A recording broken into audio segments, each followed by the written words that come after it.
बिदात नहीं करते, कोई ऐसा काम नहीं करते जिसका कोई फायदा ना हो। इसका फायदा आइए कुरान शरीफ से पूछे, सुनेंगे बात। मिलाद मनाने का फायदा क्या है? मिलाद शरीफ के खुशी के एहतमाम की बरकतें क्या हैं? अब फिर ये कितनी बड़ी नेमत है, इसी के ताल्लुक से थोड़ी देर बात करूंगा। 300 किलोमीटर से ज्यादा सफर करके आ रहा हूं और इसलिए अभी तकरीबन 10:15 बजे पहुंचा हूं, तो इसलिए अगर आप बेदार रहेंगे तो मैं कुछ आपसे बातें कर लूंगा। आने का मकसद भी है भाई, ना हम आपको जानते हैं ना आप हमें जानते हैं। ये जो मुलाकात है ये जिक्र हुजूर और महफिल रसूल की बरकत। जी जी बेशक हक है, क्योंकि ये वो महफिल है जो टूटों को जोड़ देती है, बिगड़ों को सवार देती है, बिछड़े को मिला दिया। क्या बात है, हक है हज़रत। एक मोहब्बत हमें खींच कर लाती है और एक मकाम पर, एक प्लेटफॉर्म पर एक करती है, वो मोहब्बत मुस्तफा जाने जाने। इसलिए अदब के साथ देखिए, हमने कुरान की एक आयत पढ़ा, वो आयत आपको भी याद होगी, लैलतुल क़द्र खैरुम मिन अल्फ शहर, जिसका तर्जमा यह है कि शब कदर 1000 महीने से अफजल है। शब कदर एक रात है जो रमजान के आखिर अशरे की ताक़रातों में है। आखिर ये शब कदर 1000 महीने से अफजल क्यों है? तो उसका जवाब खुद उसी सूरे कदर की पहली आयत में मौजूद है, इन्ना अनज़लनाहु फी लैलतिल क़द्र, क्योंकि इसी रात में कुरान नाजिल हुआ। ये कदर वाली रात जो है इसकी इज्जत कुरान की वजह से बढ़ी, वरना रातें तो सब अल्लाह ने बनाया, दिन भी सब अल्लाह ने बनाया। जब हर दिन अल्लाह का, हर रातें अल्लाह की, तो किसी रात का इतना बड़ा मर्तबा कैसे हो जाए? भाई रोज नमाज पढ़ो तो रोज क्या सवाब है, शबे कदर में इबादत करो तो 1000 महीने की इबादत से ज्यादा सवाब। रोज सदका करो तो रोज सदके का सवाब। शबे कदर में किसी को 2 रुपया दे दो गरीब को तो ऐसे लगे जैसे 1000 महीने तक 2-2 रुपया दे। शबे कदर की एक आयत की तिलावत 1000 महीने की तिलावत से अफजल है।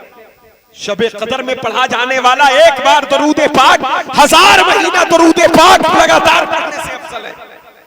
क्यों ये रात इतनी अफजल क्यों हो गई? जवाब मिला, इस रात में कुरान नाजिल।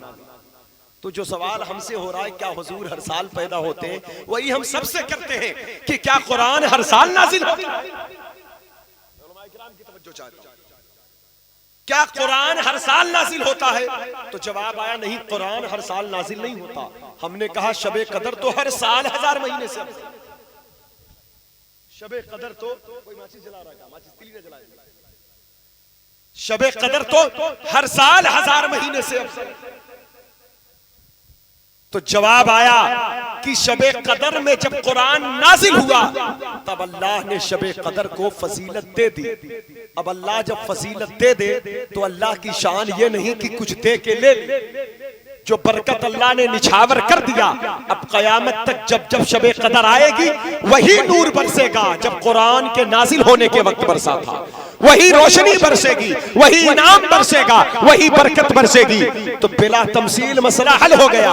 हुजूर हर साल पैदा नहीं होते, हुजूर हर साल पैदा नहीं होते, पैदा तो एक ही बार हुए, लेकिन जब विलादत की रात आती है, विलादत का महीना आता है, विलादत का दिन आता है, विलादत की सुबह आती है, तो वही बरकत वाली हवाएं चलती हैं। जब मक्के की सरजमीन पर बच्चियों ने मुस्कुरा कर कहा था, अम्मी अम्मी मक्के शरीफ की हवाओं की खुशबू बता रही है अब हमें दफन नहीं किया जाएगा, ये खुशबू बता रही है कि बीबी आमिना की गोद में हुजूर आ गए हैं, हुजूर रहमतुल लिल आलमीन की आमद हुई है। सुभान अल्लाह, नारे तकबीर, नारे रिसालत, सरकार की आमद, आका की आमद, नारे तकबीर, वाह सुभान अल्लाह सुभान अल्लाह। हुजूर तो हर साल पैदा नहीं होते, लेकिन बरकतें हर साल आती है, रहमतें हर साल आती है, इनाम हर साल बढ़ता है, रोशनी हर साल फैलती है, ईमान को तक़वियत हर साल मिला करती है, हुजूर के इश्क और मोहब्बत का इजाफा हर साल होता है।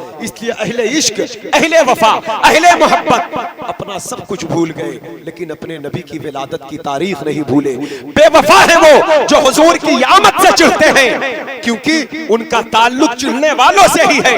इसीलिए हमारे बुजुर्गों ने पहले बता दिया और कहा, निसार तेरी चहल पहल पर हजारों ईदे रबीउल अव्वल सिवाय इब्लीस के जहां में सभी तो खुशियां मना रहे। हक है। अब हमसे कोई सवाल करे क्या हर साल हुजूर आते हैं? हुजूर हर साल नहीं आते, लेकिन हुजूर की रहमत हर साल बरसती है, इसलिए हर साल हम कहते हैं हश्र तक डालेंगे हम पैदाइश सुभान अल्लाह, सुभान अल्लाह। आवाज समझ में आ रही है? उर्दू बोल रहा हूं ना मैं, फारसी तो नहीं है, संस्कृत भी नहीं है। समझ में आ रही ना? तो समझ में आ रही तो कुछ हाँ हूं करेंगे आप? मुझे बताए ना कि मैं किसी जिंदों से खिताब कर रहा हूं। ये आपका हक बनता है जिक्र मुस्तफा सुनकर सुभान अल्लाह कहें। हक बनता है आपका रब के महबूब की तारीफ सुनकर अल्लाह की हम्द बयान करें, अल्हम्दुलिल्लाह कहें। मेरे लिए नहीं, महफिल की रौनक के लिए, अपनी नेकियों में इजाफे के लिए, अपनी नेकियों में इजाफे के लिए। जबरन बोलने बुलाने का आदि नहीं, लेकिन जब बातें हुजूर की हो तो आशिक बन के, दाना नहीं दीवाने बन के। भूल जाया करो मिलाद की महफिल में किसके बेटे हैं, किसके बाप हैं, कितनी जमीन है, कितने जायदाद है, कितने बैंक बैलेंस है। घुटने टेक कर बस सरकार के दर से भी कैसे ली जाती है कि मैं गदा तू बादशाह, भर दे प्याला नूर का, नूर दिन दूना तेरा दे डाल। वाह सुभान अल्लाह, सुभान अल्लाह। जब नजरिया ये हो, अंदाज ये हो, मिजाज ये हो, तब कोई खाली नहीं लौटता है। हम लोग तो सरकार की बारगाह में महफिलों में बैठे होते हैं तो अपने आप में होते हैं। बंदे पर बंदा बनना ज़ेब देता है। जब बंदा खुदा बनने की कोशिश करता है तो उस पर सूट नहीं करता, जलील हो जाता। बंदा कुछ भी हो जाए, बंदा, समझ रहे ना? हाँ, ये अना, ये तकब्बुर, ये घमंड, ये मैं, ये अपना वाहवाई, ये अनानियत, ये खुदाई दावा है। इसलिए जमीन के ऊपर जो भी खुदा बनने की कोशिश किया है जलील हो गया है। सुभान अल्लाह। बंदे बनकर बैठे तो जबान बोलेगी सुभान अल्लाह, दिल कहेगा अल्हम्दुलिल्लाह। आइए एक बंदे की दास्तान देखें, एक बंदे की पुकार देखें, एक बंदे की सदा देखें, आमदे रसूल की बहारें देखें। बड़े बाप का बेटा था, अजीम बेटा था, अजीम बेटा है, बड़े बाप का बेटा। आतिश परस्त, आग की पूजा घर में होती है, लेकिन देखा कि बेटे ने बाप आकर के आग में लकड़ी डालता है तो आग दहकती है, लकड़ी खत्म होती तो आग बुझने लगती है। तो बेटे के दिल में ये बात आई, इल्हामी इल्म अल्लाह ने अता किया, जो चीजें बुझ जाए वो खुदा नहीं हो सकती, जो मादूम हो जाए वो खुदा नहीं है, जो फना हो जाए वो खुदा नहीं, क्योंकि खुदा का मफहूम यही वो खुद हो और उसे कभी ज़वाल ना, शिकस्त, मुहताजी न हो, मजबूरी ना हो। अरे ये आग खुदा कैसे हो सकती है? ये तो लकड़ी की मुहताज है ना? पानी के छींटे पड़े तो आग बर्दाश्त ना कर सके।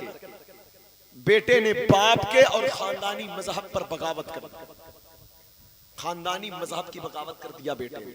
सच्ची दास्तान है, किसी सहाबी का ही वाकया है, नाम अभी नहीं लूंगा, पहले सुनो। पहले कौन आशिक चला है, कौन है, कहां से चला है, इश्क के और मोहब्बत की राह का मुसाफिर बनके अल्लाह की तलाश में निकला है। फारस की सरजमीन का ये शहजादा, ईरान का बाशिंदा, जिस इलाके में रहते वहां ईसाई रहते थे, तो ईसाइयों के पादरियों के पास जाना शुरू किया।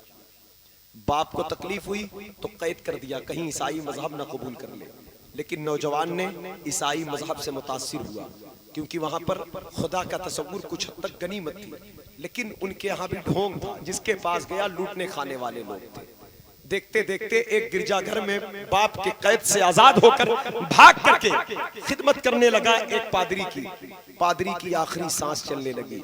कहा कि तू दुनिया से जा रहा है, मैं तेरे पास खुदा के लिए आया था, मुझे खुदा का पता बता। वो कौन है जिसने मुझे पैदा किया? वो कौन है जो जमीनों आसमान का मालिक है? वो कौन है जो पूरी कायनात का पालनहार है? वो कौन है जो सुपर पावर है? वो कौन है जो कादिर मुतलक है? वो कौन है जो कीड़े मकोड़ों तक को रोजी पहुंचाता है? उसका नाम क्या है? उसकी इबादत का तरीका क्या है? किस नाम से पुकारूं? कैसे उसका वजीफा पढ़ूं?